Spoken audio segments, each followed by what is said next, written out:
La diga del Taloro è nostra, se torna alla regione vogliamo i soldi che si producono dallo sfruttamento del nostro territorio, e quanto sottolinea in una nota Efisio Arbau, sindaco di Ololai e presidente dell'Unione dei Comuni della Barbagia, che fa riferimento alle delibere della giunta regionale che hanno portato sotto l'egida della regione e ne hanno affidato la gestione all'ENAS le dighe del Coghinas, dell'Alto Flumendosa e del Taloro.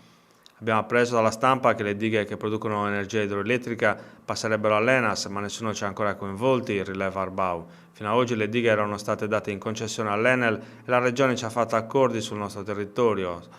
È una storica battaglia della Barbagia, quella del controllo del territorio e dei cespiti che si producono, che peraltro avevo già portato in Consiglio regionale con un'interrogazione in cui chiedevo di risolvere la situazione relativa all'acquisizione al patrimonio regionale delle centrali idroelettriche legittimamente detenute dall'Enel.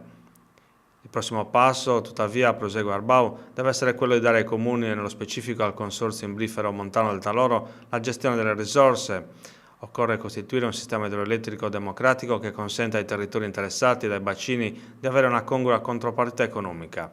Evitare che a un monopolista romano se ne sostituisca uno cagliaritano, peggio se pubblico, conclude Arbau, che lascia sul territorio i disagi in cambio di una elemosina e del ricatto di pochi posti di lavoro.